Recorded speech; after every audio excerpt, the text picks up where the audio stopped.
Queridos, ao Pai do Senhor Jesus, amém. Aproveitando que os irmãos estão em pé, abra sua Bíblia por gentileza. Pegue a Bíblia nesse momento, abra ela no primeiro livro, o primeiro livro da Bíblia Sagrada, Gênesis. Gênesis, o primeiro livro da Bíblia Sagrada. Eu quero ler com os irmãos o capítulo de número 18. Gênesis, capítulo de número 18. E depois eu quero ler mais um texto também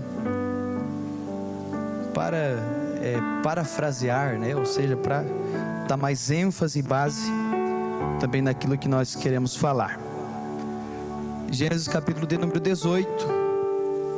Enquanto os irmãos procuram, enquanto os irmãos acham, nós louvamos a Deus por essa oportunidade, sabendo que o Senhor é bom, é misericordioso, e por sua graça nós estamos aqui servindo com alegria e servindo também a igreja do Senhor. Os amigos, os irmãos, que Deus abençoe o nosso presidente, pastor Giovanni, evangelista Moivan, que é um dos pastores aqui do Templo Central.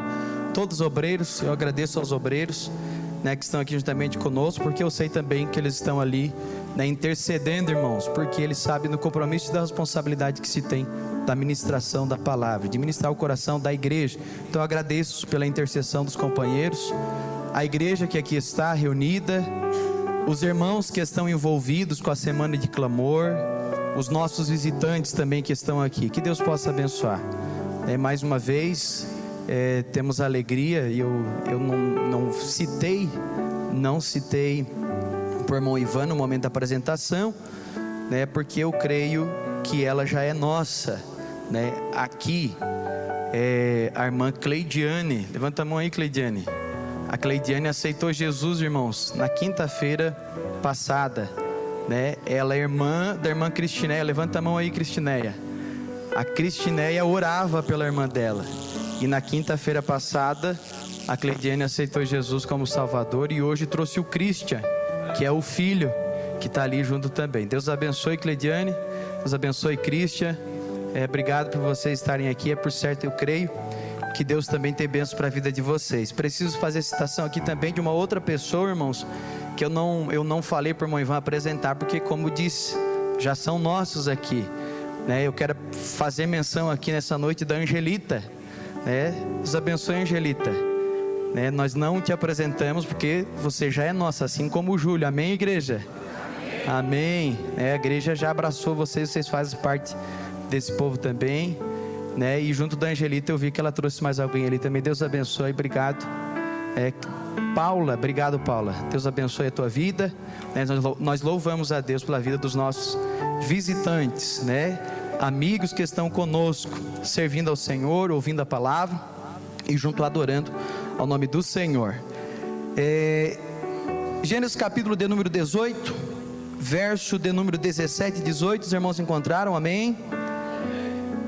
E disse o Senhor: ocultarei eu a Abraão o que faço?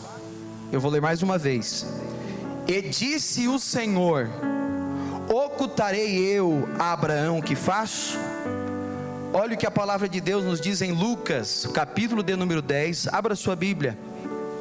Lucas, Evangelho de Jesus, a qual escreveu Lucas, capítulo de número 10, verso de número 19. Lucas, capítulo de número 10, verso de número 19. Diz assim o texto: e eis que vos dou poder para pisar serpentes e escorpiões, e toda a força do inimigo, e nada vos fará dano algum. Repita comigo: eis que vos dou poder. Vamos de novo: eis que vos dou poder. Sente-se nesse momento adorando ao nome do Senhor Jesus Cristo. Queridos irmãos, quando nós lemos esse texto sagrado de Lucas, o capítulo de número 10, o verso de número 19 registra para nós que o Senhor está dando poder.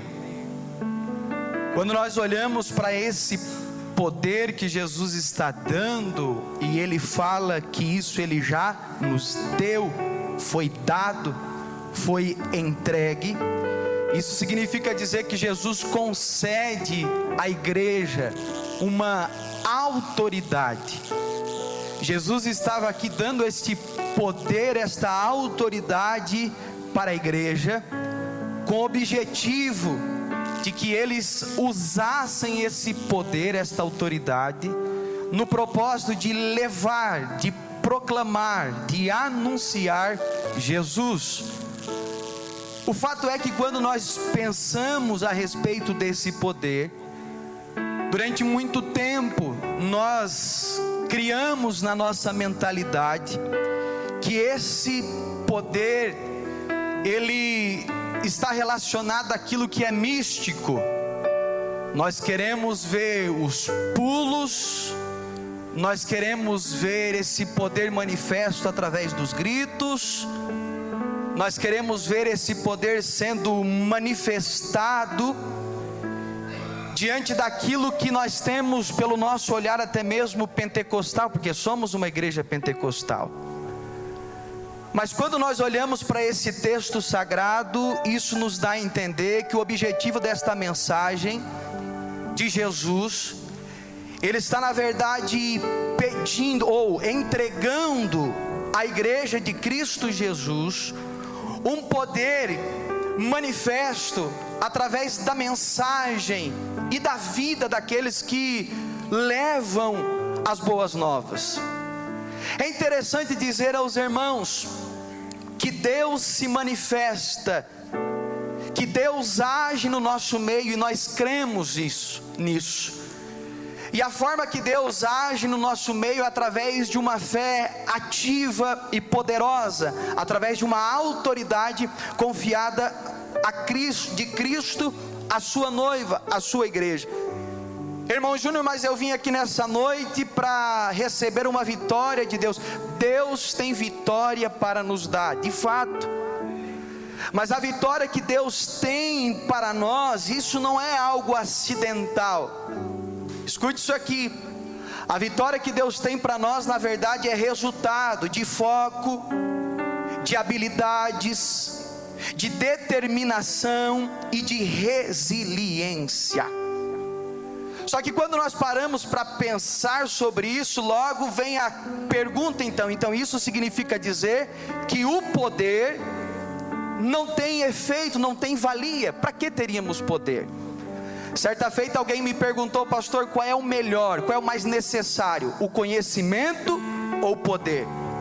E eu disse para a pessoa: um pássaro ele precisa para voar da asa direita ou da asa esquerda? E a pessoa me disse: ele precisa das duas. Logo nós entendemos que os dois se complementam, conhecimento com poder. Só que eu passo a analisar e ver que, ao meu olhar e diante da interpretação bíblica que eu faço, eu passo a ver que o conhecimento ele se sobressai ao poder. Porque a partir do momento que você não tiver o conhecimento, logo você não vai conhecer também o poder. A partir do momento que você não tem o conhecimento, é bem possível que você possa até ter o poder, mas não saber como usá-lo. E aqui mora um grande perigo, porque é onde entram os exageros. Nós precisamos ter o conhecimento, mas precisamos buscar a graça, este poder de fato. Até porque a palavra de Deus, o profeta Oséias, ele diz para nós que nós devemos buscar tanto o conhecimento quanto esta graça, este poder, no capítulo 4 e verso 6. Só que quando nós pensamos a respeito disso, nós vamos começar a ver que este poder que Cristo Jesus, ele nos outorga, vai nos dar o entendimento. Nós precisamos buscar o conhecimento para entender o propósito deste poder pela qual nós vamos usá-lo. Quando nós pensamos nisso, queridos irmãos, nós vamos ver que este poder nada mais é do que uma fé que é manifesta, uma fé que é evidenciada porque ela conhece, ela tem o conhecimento, ela sabe, ela tem a luz do conhecimento, o que ela pode fazer com esse poder, qual é a capacidade deste poder, qual é o meio e a forma pela qual esse poder irá se manifestar. A Bíblia apresenta que é através da fé, é por meio da fé, repita comigo, é por meio da fé. Esse poder irá se manifestar por meio da fé, e o conhecimento, ele vai nos dar a entender como utilizar esse poder. Logo, não tem como nós falarmos de poder sem falar de fé. E aí nós começamos a olhar para a Bíblia Sagrada, e nós vamos ver alguns tipos de fé que a Bíblia nos apresenta. Não é uma fé apenas geral, porque às vezes a gente vem para a igreja e acha que fé é uma coisa só, e se limita simplesmente àquelas duas letras, fé, é só isso. Não, a Bíblia nos apresenta alguns tipos de fé. Quando você olha para a Bíblia Sagrada, eu preciso fazer esse pano de fundo, então eu preciso da tua atenção. Os tipos de fé que a Bíblia nos apresenta, tem uma que é chamada de fé natural. O que é a fé natural? É aquela fé que todo ser humano tem, independente do seu credo, independente da religião, independente do lugar onde você frequenta. É uma fé que você tem, é a fé natural. Seria mais ou menos a fé de Tomé, aquela fé que Tomé revela em João no capítulo de número 20. Ele diz: se eu não ver as marcas, se eu não tocar na ferida, eu não creio. É o tipo de gente que vive apenas do ver para crer. Esta é a fé natural. Quando nós olhamos para a Bíblia Sagrada, ela nos apresenta um outro tipo de fé, e quem me escuta diga amém. O segundo tipo de fé que a Bíblia nos apresenta é a fé emocional. É aquela que se limita à situação, ela é baseada nas probabilidades. Se tudo está correndo bem, eu tenho fé, mas se o negócio fica estreito, a minha fé é consumida. Logo eu começo a ver em Marcos, o capítulo de número 9, o verso de número 24, que existe um homem ali que ele até tinha fé, mas era uma fé baseada nas emoções. A Bíblia diz que ele tem um filho, e o filho tem um sério problema, e ele leva até Jesus. Os discípulos não conseguem lidar com a situação, Jesus manda trazer para ele, e de repente, quando Jesus está prestes a realizar um milagre, ele olha para aquele homem e ele diz: se você crê, vai acontecer um milagre. Mas o homem diz: eu creio. Note que ele crê, ele tem fé, mas ao mesmo tempo ele diz: mas me ajuda na minha incredulidade. Porque no momento que a fé foi colocada à prova de fato, revelou que era uma fé baseada apenas nas emoções. A fé de Pedro era uma fé baseada nas emoções, porque quando ele está caminhando por sobre as águas, a fé aqui dele chega ao nível da fé mesmo, e depois nós vamos falar que tipo de fé é essa. Mas quando de repente ele começa a afundar, começa a revelar que na verdade a fé dele era uma fé baseada nas emoções, porque a Bíblia diz que ele começou a reparar na força do vento, ou seja, ele estava olhando apenas para o que estava à sua volta. Uma fé baseada nas possibilidades. Se está apontando que vai dar certo, eu vou fazer. Isso não é fé, isso é emocionalismo, é uma fé emocional, é o que nós chamamos de uma fé romântica. Olhe para cá, a Bíblia nos apresenta um outro tipo de fé, que é a fé do olhar, do ponto de vista do fruto do Espírito. Quando a Bíblia fala para nós a respeito do fruto do Espírito ali da fé, refere-se nada mais do que a fidelidade a Deus, em um outro contexto. Está falando de uma fé que não é baseada em contextos de possibilidades, não é fundamentada naquilo que o olho vê, não. É uma fé que, independente de qual seja a situação, você é fiel ao Senhor. E isso não é uma coisa que vem de nós, isso é um fruto do Espírito Santo que é gerado em nosso coração. É a fé que testifica, ou seja, é a fé que dá testemunho.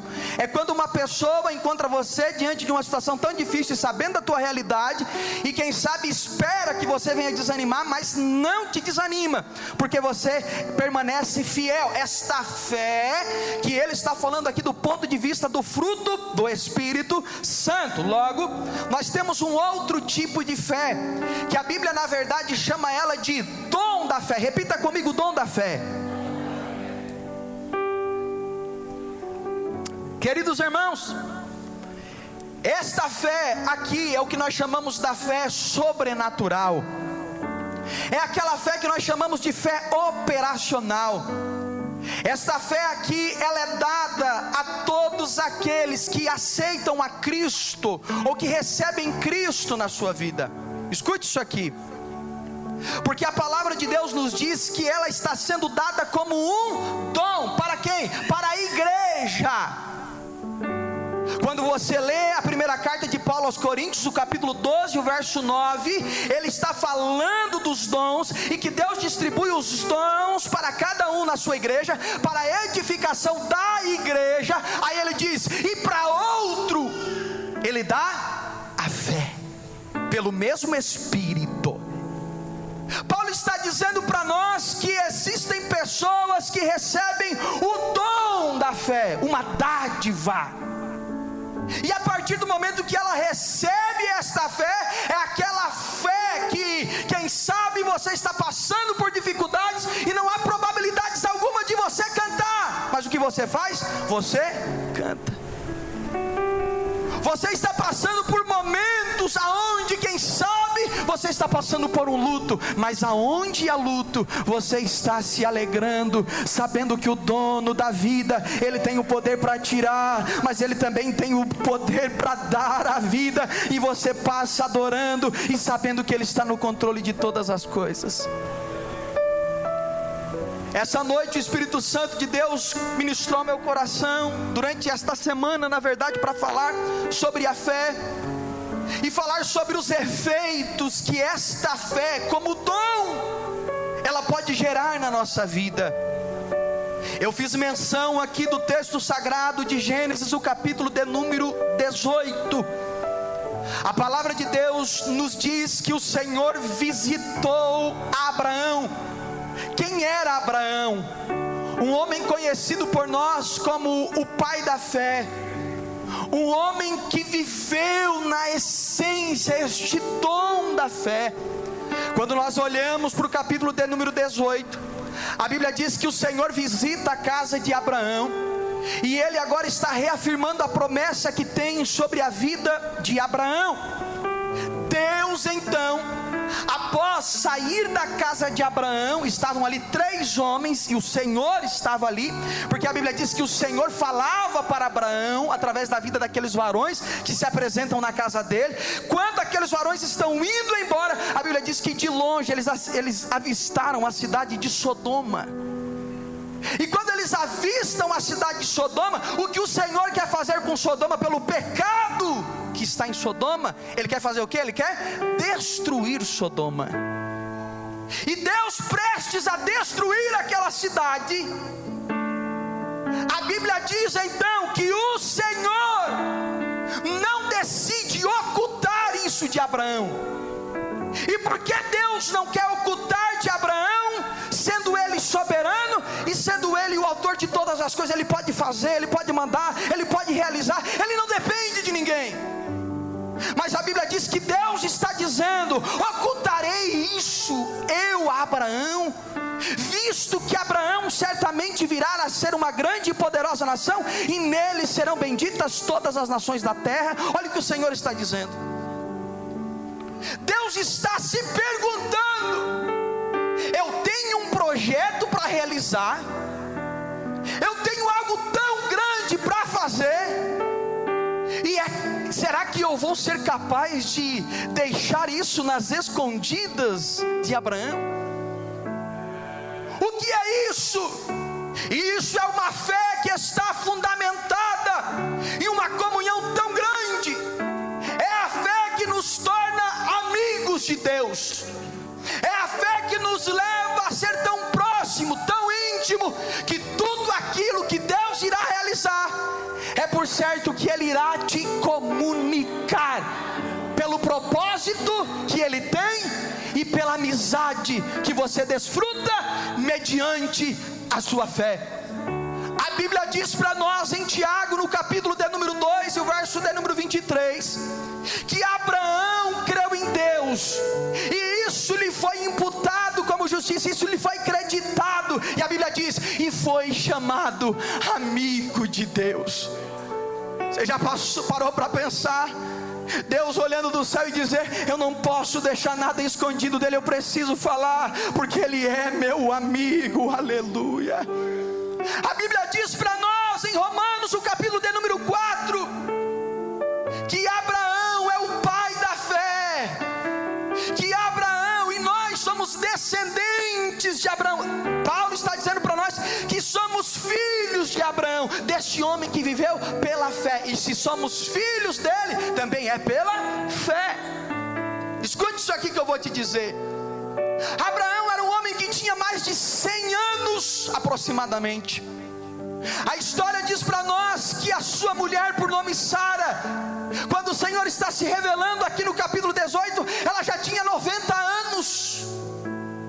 O Senhor havia prometido que ele seria uma grande nação, mas a Bíblia diz para nós que desde a juventude de Sara, Júlio, ela era estéril. Além disso, um camarada com 100 anos, uma mulher com 90 anos, e a Bíblia diz que desde a sua juventude era estéril. Como poderia gerar? E além disso, a Bíblia diz em Romanos, o capítulo de número 4, verso de número 19, a partir do verso 19 até o 22, que sem se enfraquecer na fé, a Bíblia diz que Abraão reconheceu que o seu corpo já estava sem vitalidade. O que isso significa? Eu acho que eu não preciso nem desenhar, né, irmãos? Se fosse um gaúcho que estivesse aqui, ele dizia, ele não dava mais no couro. Era isso. Olhe para a pessoa que está do seu lado. Estou brincando contigo. Mas olhe para essa pessoa do seu lado e diga aí, tem fé aí? Pergunta para ela, tem fé aí?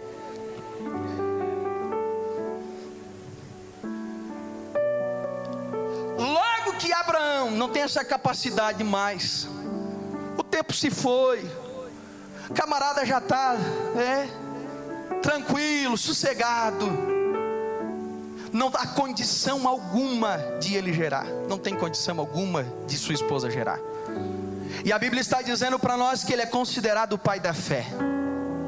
Logo, ele sendo o pai da fé, nós somos filhos de Abraão. Romanos, o capítulo de número 4, verso 24, a Bíblia diz isso. Mas as palavras foi-lhe creditado, não foram escritas apenas para ele, mas também para nós. Paulo está falando de que Abraão é o pai da fé, porque ele introduziu o evangelho aos crentes de Roma, e ele está falando de como foi a forma que Deus realizou esta obra tão grande, tornar o homem pecador agora possível ele ser salvo. Como? Através da fé. Ele fala da fé e diz que nós somos justificados por essa fé, assim como Abraão também foi justificado. E Paulo então diz que se nós, assim como Abraão pela fé foi justificado, isso foi lhe imputado como justiça, agora na carta de Paulo aos Romanos, o capítulo de número 4, a partir do verso de número 24, ele está dizendo que nós somos filhos da fé de Abraão.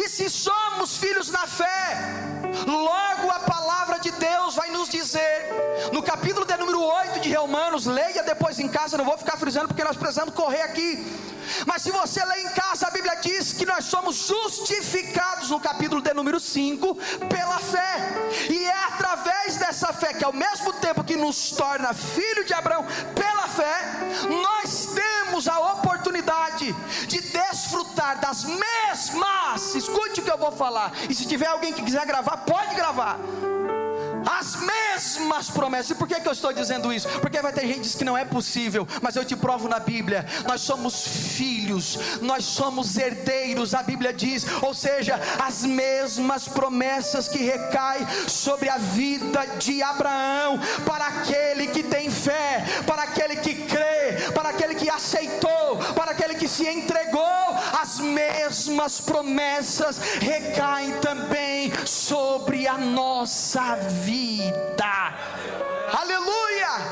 Só que quais quais são as promessas, pastor Júnior? Escute isso aqui.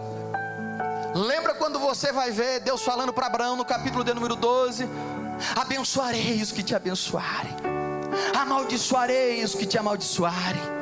E ele vem falando de um projeto tão lindo sobre a vida de Abraão, de promessas que ele tinha, mas era necessário Abraão usar da fé que tinha para alcançar o que Deus propositou em realizar na vida de Abraão. Olhe para cá, querido. O que é interessante dizer aos irmãos é que nós precisamos ser movidos por esta fé, porque a fé não é como é que eu posso dizer isso, os irmãos? A fé não é um sentimento subjetivo, não é um otimismo. Eu vou falar sobre isso para frente, com mais profundidade. Mas a fé é uma confiança que temos, é uma convicção dentro de nós, que faz com que aquele que tem fé, ele se mova, ele se mexa. Quando nós olhamos para a Bíblia Sagrada em Tiago, no capítulo de número 2, o verso de número 26, aquela famosa frase que todo crente sabe: a fé sem obras é morta. O que Tiago está dizendo para nós? Que quando nós temos fé, não basta apenas ter fé, porque a fé nos move, a fé nos leva às atividades, a fé é manifesta no cotidiano, a fé é levada a nós agirmos. Agora, quando você diz que tem fé e não age, é mentira, porque a fé que não age, a fé que não se move, ela não é fé. Você pode orar bastante, você pode ler a Bíblia bastante, você pode cantar bonito, você pode fazer 7 quinta-feiras, mas se você não tiver uma fé que te move, infelizmente, essa fé é uma falácia. A palavra de Deus diz para nós, quando você lê Hebreus, o capítulo de número 11, o verso de número 6, diz assim: sem fé é impossível agradar a Deus. O que a Bíblia está dizendo é que a verdadeira fé que agrada ao Senhor, a verdadeira fé que move o coração do Senhor, não é aquela apenas de palavras, mas é aquela que você vê as pessoas dando os passos em direção a Cristo, em direção a Ele. Esta é a verdadeira fé. Se você entrou aqui nesta noite, eu preciso te dizer que a fé é verdadeira, a fé que agrada a Deus é a fé que te movimenta, é a fé que faz você sair do seu lugar, do lugar que você está estacionado, no lugar que você está, quem sabe, se sentindo impotente. Deus nessa noite vai mover a tua vida diante desta fé que Ele quer colocar e gerar dentro do teu coração. Aleluia. A fé nos move. Diga para esta pessoa, a pessoa mais bonita que você encontrar no culto hoje, diga para ela: a fé nos move.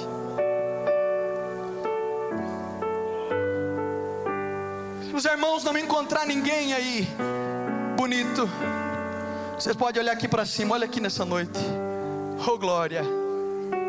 A fé nos move. Você quer ver só? Gênesis, o capítulo 12. A Bíblia diz que Deus está falando para Abraão: sai da tua terra, sai daí, rapaz, sai da tua terra e vai para uma terra que eu ainda te mostrarei. Deus nem tinha mostrado, Júlio. Ele está dizendo: eu te mostrarei, mas a primeira coisa é: sai. A Bíblia diz que o que Abraão faz, ele vai. Se você ler o verso de número 5, se não me foge da memória, a Bíblia diz que, do capítulo 12 de Gênesis: assim partiu Abraão. Ele parte com qual convicção? O Senhor deu a ele a garantia que aonde ele passasse teria alguém lá. O Senhor disse isso para ele, que teria alguém para prover uma necessidade. O Senhor deu uma garantia. Por quê? Porque nós somos assim. Para nós nos movermos, nós queremos ter uma garantia. O que isso vai me custar, mas o que isso vai também me gerar. E muitas das vezes nós temos medo de se mover. Nós estamos impossibilitados de nos mover, por quê? Porque nós queremos saber qual vai ser o contrato. O que vai ter que Ele vai me dar de garantia para que eu saia, para que eu me mova. E Deus está dizendo: sai da tua terra, sai do meio da tua parentela. Deus está dizendo para Abraão que quem crê, Ele está dizendo, ele vai sair do lugar aonde está, ele vai se mover. Tem gente que fica apenas aguardando as peças se encaixarem, para depois ele se mover. Ei, antes de a peça se encaixar, comece já a se mover. Porque na medida que você se move, elas vão se encaixando, e as coisas vão tomando uma cadência. Deus está cuidando de você, Deus está agindo por você, Deus está realizando através também de você. Mas tem uma coisa: para Ele fazer isso, para que você viva isso, é necessário sair, se mova. Você precisa se mover. É interessante que a Bíblia diz para nós que esta fé é uma fé que abençoa os outros. Escute isso aqui, você quer viver isso? Uma fé que te leva a se mover, amém ou não amém? Você quer viver isso? A Bíblia diz para nós que esta fé de Abraão é uma fé que lhe faz com que os outros que estão à sua volta sejam abençoados. Deus diz para Abraão, e eu estou apurando aqui: sai da tua terra, do meio da tua parentela. E ele vai sair, e a Bíblia diz que ele leva consigo o seu sobrinho Ló. O texto sagrado diz que ele leva o sobrinho, e ambos são abençoados. Tanto Abraão é abençoado, quanto Ló é abençoado. Se você ler o capítulo de número 13, a Bíblia diz para nós, no verso de número 2, que ia Abraão muito rico em gado, prata e ouro. Quantos aqui tem ouro guardado em casa? Quantos aqui? Que nós queremos te conhecer. Quantos aqui tem prata em casa guardado? Tem uns que carregam no peito, né? Nos braços. Mas o que é interessante é que a Bíblia diz que ele era muito rico em gado. A Bíblia diz que fez as suas jornadas do sul até Betel, os lugares aonde ao princípio estivera a sua tenda. E a Bíblia diz que ali ele levanta um altar. E quem ia com ele? A Bíblia diz que Ló, o seu sobrinho, o acompanhava. Você vai ler a partir do verso de número 7, Júlio, que teve uma grande confusão entre os pastores de Ló e os pastores de Abraão, ao ponto de a Bíblia dizer que a terra já estava sendo pequena, ou seja, o lugar onde eles estavam já não conseguia comportar mais o que eles tinham. E os pastores agora começam a se brigar entre eles. Abraão e Ló vão ter que se separar. Mas esta separação não se dá pela briga deles, não, mas pela briga dos pastores. A Bíblia diz para nós que eles vão ter que se separar. E nesta separação, quando Ló se afasta de Abraão, e eu já vou indo para frente, a Bíblia diz para nós que Ló vai perder tudo o que ele tinha, até mesmo a sua esposa. Ele perde tudo o que tem. Por quê? Porque o fato de Deus estar abençoando Ló não era porque ele tinha fé. A Bíblia diz para nós que Ló tinha riquezas, mas em nenhum momento a Bíblia diz que ele tinha fé. E isso é interessante dizer, porque além das riquezas que tinha Abraão, ele tinha fé para crer naquilo que Deus tinha para a sua vida. E a sua vida não estava fundamentada naquilo que Deus o poderia dar, mas naquilo que Deus faria na vida dele e através dele. É interessante dizer aos irmãos que a fé de Abraão é destacada, mas a fé de Ló em nenhum momento é citada no texto sagrado. Por quê? Porque Ló não tem esta fé de Abraão. E logo a partir do momento que Ló tem que sair ou se afastar de longe de Abraão, a Bíblia diz que ele perde tudo. Por quê, pastor Júnior? Porque o canal de bênção para a vida de Ló era a vida de Abraão. E escute isso aqui que eu vou te dizer. Tem pessoas, tem muita gente que está sendo um canal de bênção para outras pessoas. Tem muitas bênçãos que você está recebendo, que quem sabe você entra aqui e você acha: eu sou um camarada de fé. Mas uma fé que não tem compromisso com Deus, uma fé que não te leva a ser amigo de Deus, é uma falácia, não te move. É uma fé que não faz você se mexer. É uma fé emocional, romantizada, mas uma fé que te aproxima de Deus, aleluia.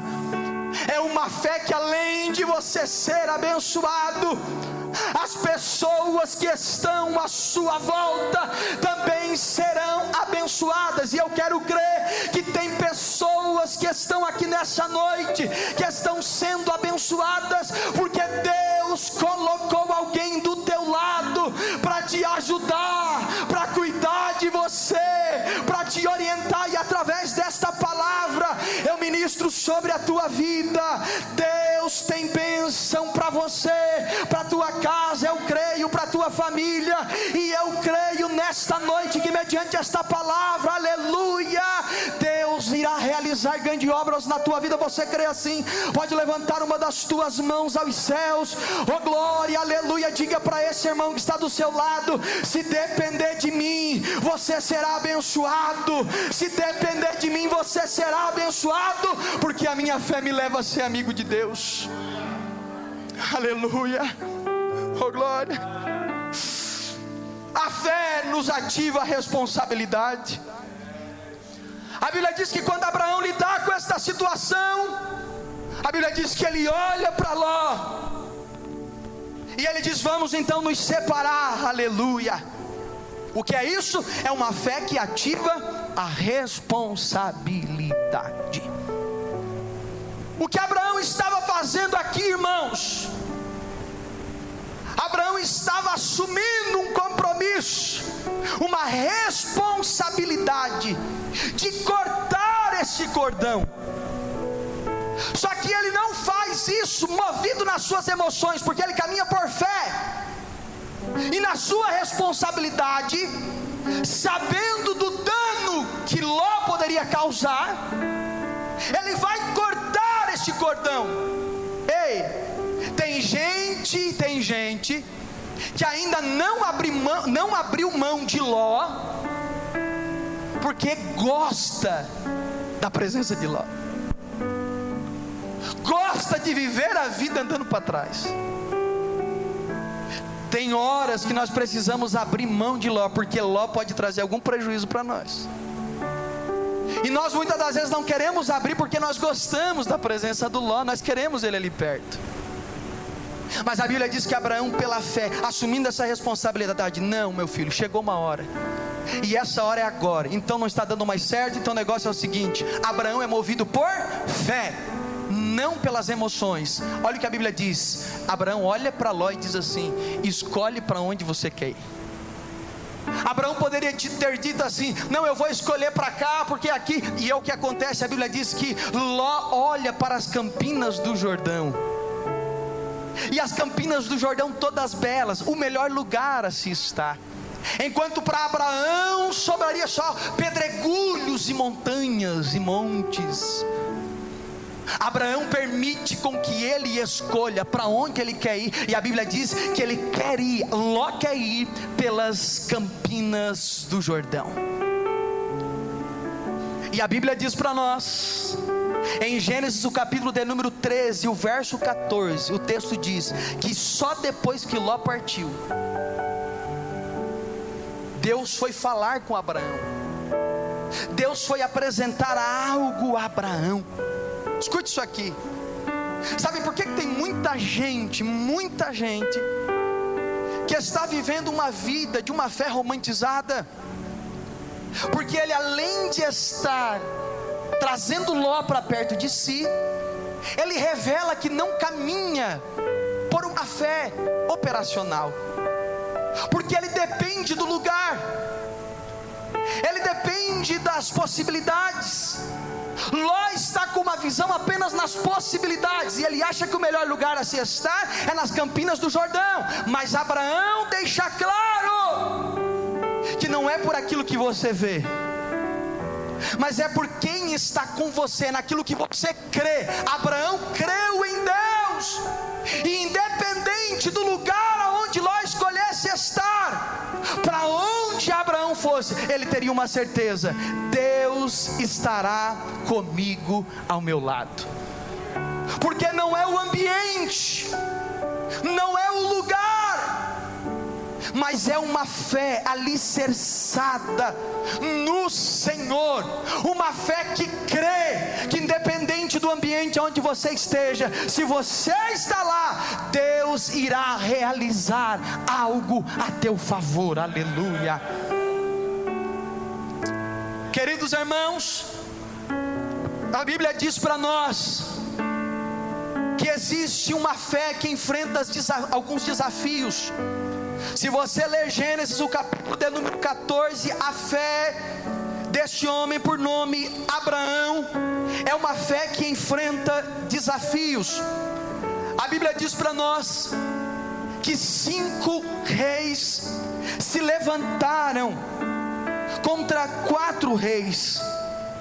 A história diz que esses 5 reis derrotaram aqueles 4 reis, a qual a cidade de Sodoma fazia parte.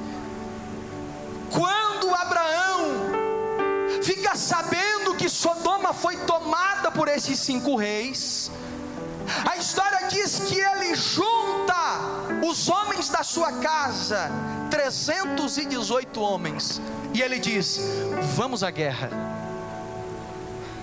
O cálculo é fácil fazer. 5 nações que venceram 4 nações. E a Bíblia diz que Abraão, com 318 homens, ele vai até aquela nação e vence as 5 nações. Quando ele vence essas 5 nações, a Bíblia diz para nós que o rei de Sodoma o procura. E quando ele o procura, ele diz para Abraão: peço-te uma coisa. Olha o que diz o verso de número 21 do capítulo de número 14. E disse o rei de Sodoma a Abraão: dai-me as minhas almas e a fazenda toma para ti. Quem vencia a guerra na época tinha a autoridade de levar todos os despojos do rei. A história diz que Abraão pegou ouro, que Abraão pegou prata, que levou o gado todo que aquele povo tinha, e agora o rei o procura e diz: me devolve só as pessoas, e as riquezas pode ficar para ti. E a Bíblia diz que naquele momento Abraão dá uma palavra para o rei, dizendo assim: Abraão, porém, disse ao rei de Sodoma: levantei minha mão ao Senhor, o Deus Altíssimo e possuidor dos céus e da terra, e juro. Abraão está fazendo um juramento. Ele levanta a mão e diz que desde um fio até a correia de um sapato eu não tomarei coisa alguma de tudo o que é teu. Abraão está dizendo: eu não quero nem o cadarço da tua sandália, para que depois você não venha dizer por aí o sucesso dele, a prosperidade dele, é porque ele levou consigo os despojos do rei. O que Abraão estava dizendo é: eu não preciso usufruir daquilo que você tem, eu não preciso utilizar o que você me dá como palco para o meu sucesso. Eu não dependo de pegar aquilo que você tem, ou ser abusado em usar aquilo que você tem, para dizer depois por aí que eu me dei bem e que eu prosperei. Sabe o que Abraão está dizendo? O que eu dependo, aleluia, a minha prosperidade não depende das riquezas que eu pego dos reis a qual eu venço. Mas a prosperidade que eu tenho, ela provém de uma única pessoa. E quem é? É o Deus Todo-Poderoso, a qual eu levanto a mão e digo: eu não quero nada do que você tem. É por isso que a Bíblia diz em Provérbios, no capítulo de número 10 e o verso 22, é a bênção do Senhor que enriquece. Se você quer prosperar, o caminho da fé te leva a uma amizade com Deus tão tamanha, que você não depende daquilo que os outros têm, daquilo que você pode usufruir através dos outros. Não precisa de um brick mal feito, não precisa estar logrando por aí. O que você precisa é crer unicamente no Senhor. É Ele que vai te abençoar. Só que eu concluo aqui a mensagem, porque o meu tempo se foi. Nós temos uma fé, que eu deixei ela por último agora, porque nós falamos da fé emocional, falamos da fé operacional, que faz a gente receber a vitória, porque eu falei isso. Mas existe uma fé, que é a base de tudo, que sem esta fé, você não vai viver a fé operacional. Sem essa fé você não viverá milagres, porque ela é uma espécie de para-raio. Tudo sobre ela, é tudo sobre ela. É através desta fé. Que fé é essa? A Bíblia diz, ou a chama de fé para a salvação. Oh glória! Esta fé que eu falo aqui é a fé que leva o homem a reconhecer a Cristo como seu único e suficiente Salvador. Quantos estavam aqui na quinta-feira passada, na primeira quinta-feira que nós ministramos? Eu ministrei aqui sobre quem é Jesus e qual é o meio para eu receber este poder, porque Ele não vai te dar, Ele já te deu. Só que a grande questão é que muitas das vezes nós não entendemos isso e não nos entregamos a Ele para que a gente possa acessar aquilo que Ele tem para realizar. A fé para a salvação é o meio pela qual o homem crê em Cristo como seu Salvador.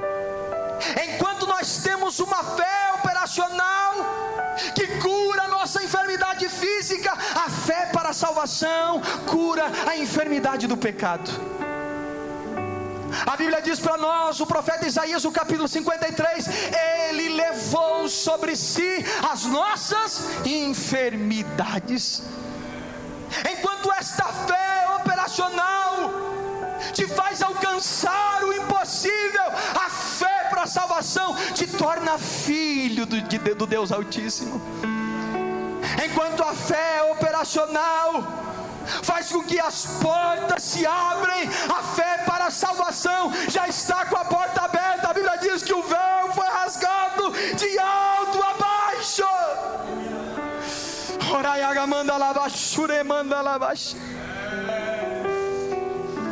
A fé é algo para conquistar algo novo, mas através da fé para a salvação, nós nos tornamos novos, nova criatura. A Bíblia diz que nós nos tornamos.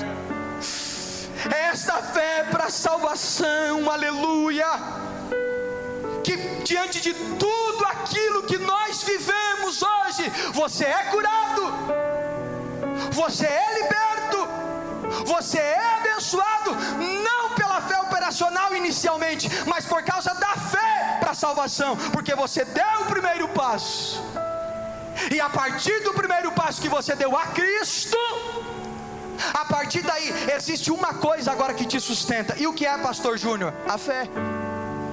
Nós olhamos para a Bíblia Sagrada em Efésios, o capítulo de número 2, e a Bíblia diz que nós somos salvos pela graça, por meio da fé.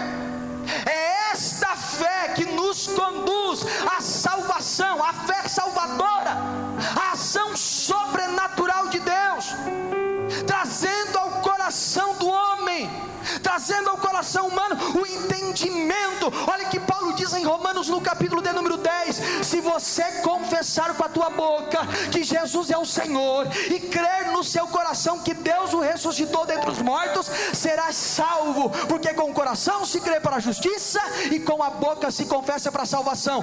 Dois elementos para a salvação: crer com o coração, um ato interno de arrependimento, e segundo, Paulo está dizendo, confessar com a boca, um testemunho público. Quer viver isso? Quer viver esse algo que Deus tem para a tua vida? A primeira coisa que você precisa fazer é deixar da fé romântica, e a partir desta noite dizer: Senhor, eu quero esta fé para a salvação da minha vida, pois esta fé é a base de uma vida, aleluia, abençoada. É por isso que a Bíblia nos diz em Gálatas, no capítulo de número 2 e o verso 20, eu prometo para você que eu estou encerrando, e eu estou encerrando. A Bíblia diz para nós, no capítulo de número 2 e o verso de número 20, Paulo está dizendo: eu fui crucificado com Cristo, já estou crucificado com Cristo, e já não vivo mais eu, mas Cristo vive em mim. E olha o que ele diz: e a vida que eu agora vivo no corpo, ele está dizendo, este corpo aqui que está andando todo dia por aí, este corpo vive pela fé.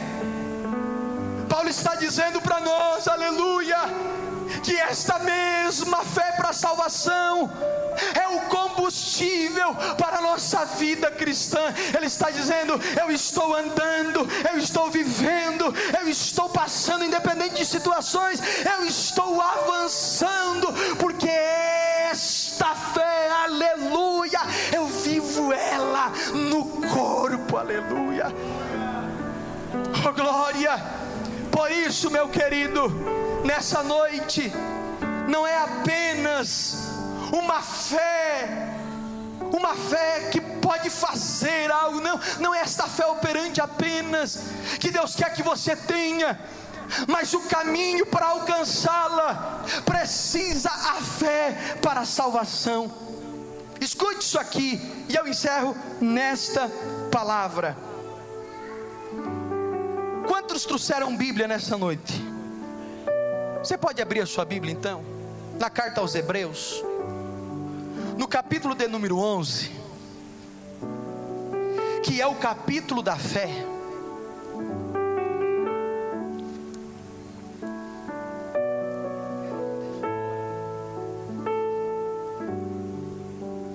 O capítulo de número 11 é considerado a galeria dos heróis da fé. Angelita, muitos homens que viveram pela fé estão registrados aqui, inclusive um deles, o próprio Abraão, que nós citamos. Mas é interessante dizer aos irmãos que quando nós olhamos para esse capítulo falando da fé, esse capítulo de fé, ele está falando para nós não no sentido de nós possuirmos, conquistarmos, mas o propósito do capítulo de número 11 de Hebreus, embora destacar a fé, revelar a fé desses homens e falar o que é a fé, ele não está relacionado simplesmente, ele não está relacionado a conquistas, ele está relacionado a quem somos. A quem somos. Por quê? Porque você vai ver aqui nesse capítulo, queridos, que muitas pessoas, olha o que diz para nós, o verso de número 11, capítulo 11, verso 13. Ele dá algumas pessoas que viveram pela fé, ele aponta, e depois ele diz: todos estes morreram na fé, sem terem recebido as promessas. Olha aqui, olhe para cá. Mas esses homens viveram pela fé e não receberam as promessas. E Abraão recebeu as promessas. Hoje nós somos frutos, inclusive, dessa promessa. Só que o que é interessante dizer aos irmãos é que ele está fazendo citação de algumas pessoas que de fato não viveram as promessas. Por exemplo, Enoque, ele cita Enoque. Enoque foi transladado. Quantas promessas Deus tinha para a vida de Enoque? Nós vamos ver, citando um homem aqui, Abel, que é morto pelo seu próprio irmão. Quantas promessas Deus tinha para a vida de Abel? Quantas? Inúmeras. Como assim tem para cada um de nós? Mas muitos deles que viveram pela fé, morreram na fé e não alcançaram as promessas. E aí o que eles fizeram? Aí Júlia, a Júlia está aí? A Júlia do Ney, da Simone? Como é que é o nome do livro lá, do Derrubou Meu Sorvete? Tu lembra? Tem um livro aí, a Júlia leu esses tempos atrás um livro, acho que foi no passado, e me indicou esse livro, e compramos o livro. A irmã Gabriela leu, lá estava compartilhando comigo. Há um livro, irmãos, eu fugi o tema agora, depois a Júlia me ajuda aí, Júlia. O Deus que destrói sonhos. Parece ser complexo. O Deus que destrói sonhos, mas é um contradilho no sentido de dizer: e se Deus, você como uma criança, e se Deus resolver derrubar o teu sorvete, o que tu vai fazer?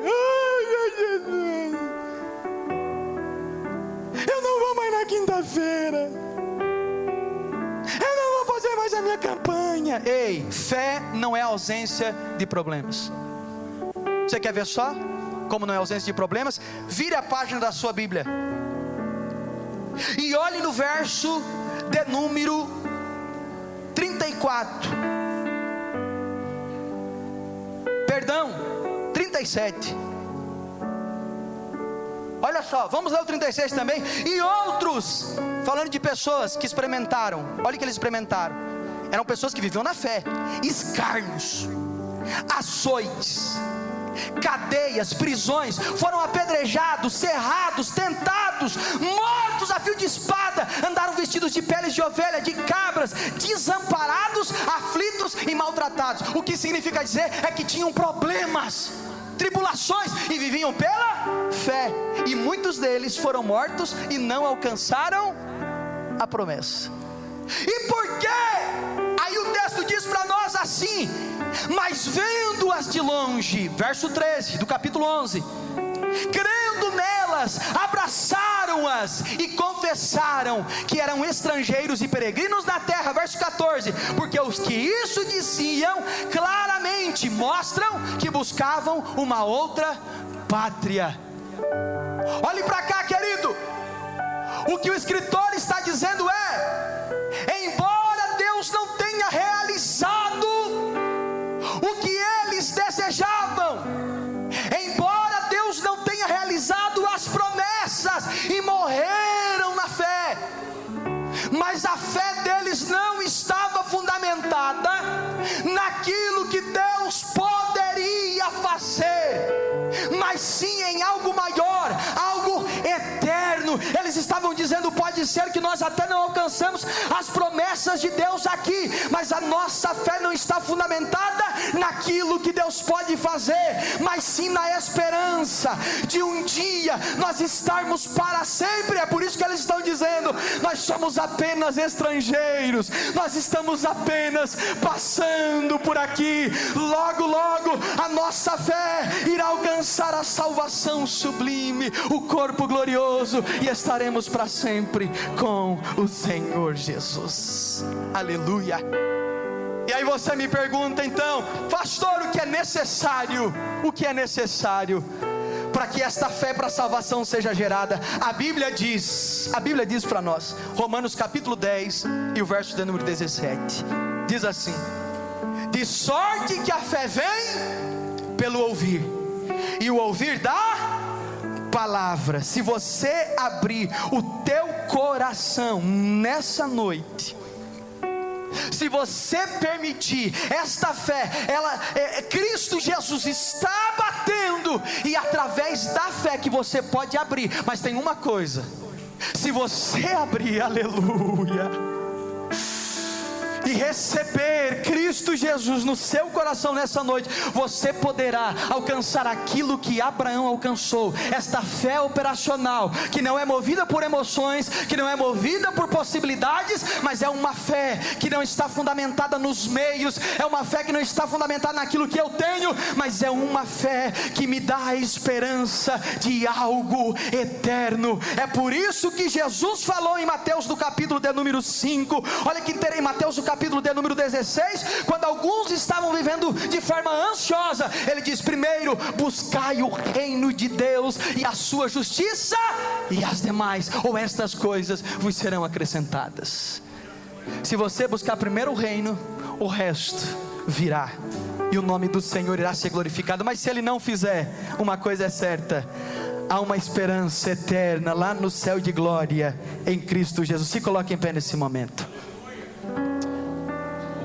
Glória a Deus. E eu preciso nessa noite perguntar aqui: tem alguém no nosso meio que deseja aceitar a Jesus como seu Salvador? Tem alguém no nosso meio que deseja, através da fé, porque a palavra é ministrada, e esta fé para a salvação ela é gerada, e quem sabe Cristo está batendo no teu coração dizendo: hoje é a tua noite, hoje é o teu dia. Eu quero te levar a alcançar, eu quero te levar a ter a possibilidade de você viver aquilo que você nunca viveu.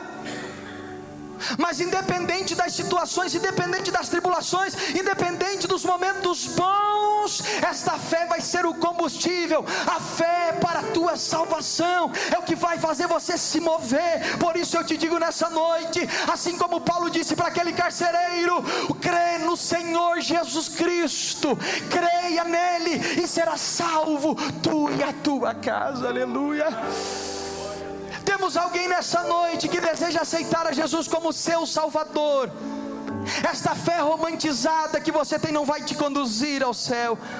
Esta fé romantizada não vai te conduzir a viver algo extraordinário. Mas agora a fé para a salvação te conduz à eternidade e te dá a possibilidade de viver algo novo, de viver a bênção de Deus, de te fazer prosperar sobre a terra. Se você quer, levante uma das suas mãos. Se é você que quer aceitar Jesus como Salvador, eu quero te conhecer aonde você está. Essa é a noite que Ele quer mudar a tua vida. Temos ali uma mão levantada.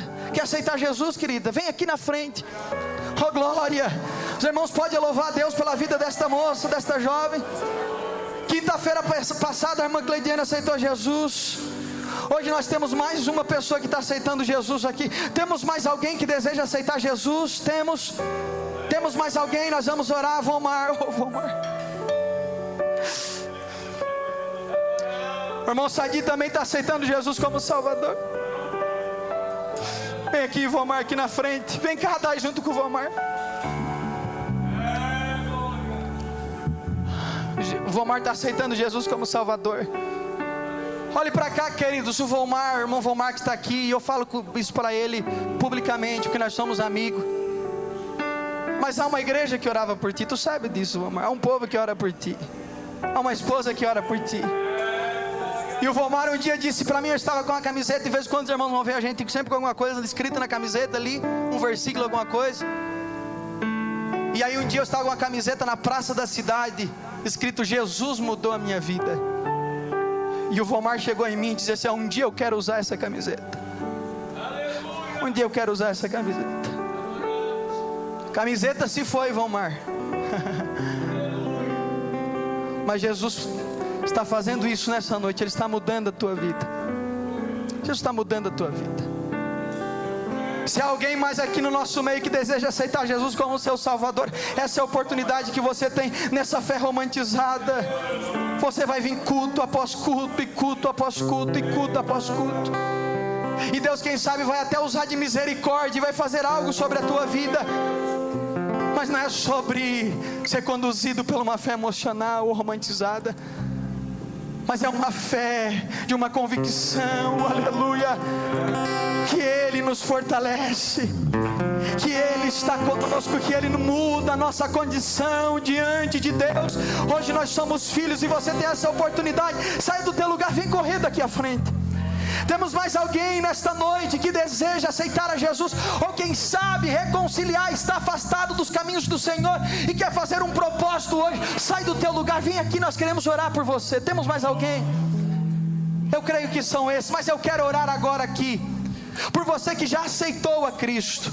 por você que já recebeu Jesus no seu coração, através desta fé para a salvação. Mas eu quero convidar você aqui, que você que deseja viver esta fé operacional, que independente das possibilidades, independente do contexto, você quer viver esta fé como Abraão viveu. Saia do teu lugar agora, vem correndo aqui à frente, no nome de Jesus, vem para frente. Deus quer fazer algo novo na tua vida, queridos. Deus quer fazer algo na tua casa. Deus quer fazer algo novo lá na tua empresa. Você não depende do homem, você não depende de passar a perna, você não depende do que os outros podem fazer por você, não. É a bênção de Deus que faz você prosperar. É através desta fé operacional que faz você conquistar lugares e possibilidades bloqueadas. Quem sabe o Senhor Jesus ministra ao meu coração que haverá pessoas que vão testemunhar para a glória de Deus, das portas que Deus está abrindo, de providências que Deus está trazendo. Eu ministro sobre a tua vida.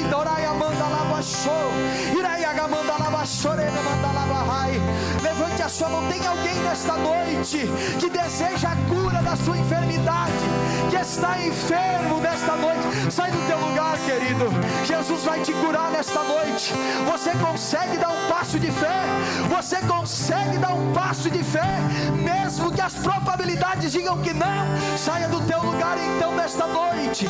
A cura para a tua alma, a cura para esta enfermidade física, a cura para as tuas emoções, ó glória.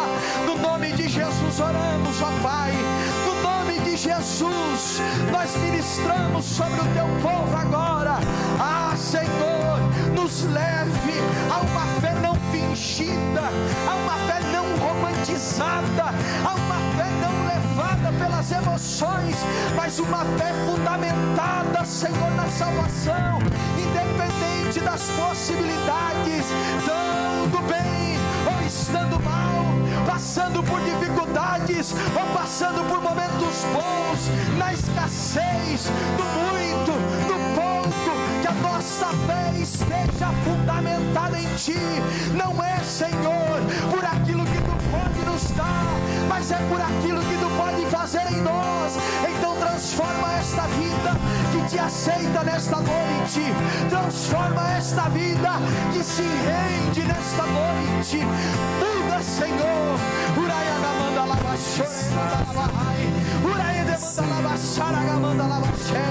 Feche os teus olhos para adorar. Feche os teus olhos para adorar. Oh glória. Podes ver em mim. Deus está aqui nesse lugar. Procure uma pessoa para abraçar e diga para ela: a nossa fé não depende das circunstâncias, a nossa fé não depende das possibilidades, a nossa fé está fundamentada em Deus, a nossa fé está fundamentada em Deus. Nada tenho, tudo é teu. Quero te adorar, ainda que a figueira não floresça. Quero te alegrar, mesmo se o dinheiro me faltar. A vitória vem, mesmo que pareça que é o fim. Ele tem o norte, a direção para a sua vida. Pois Tu és fiel, Senhor, fiel a mim. Você pode aplaudir esse Senhor. Tu és fiel, Tu és fiel, Senhor. Eu sei que Tu és fiel. Tu és fiel, Senhor. Eu sei que Tu és fiel.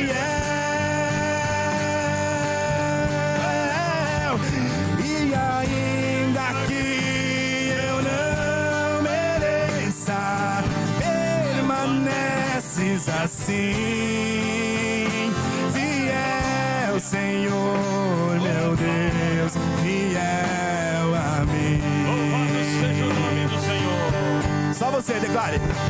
Fiel, Senhor.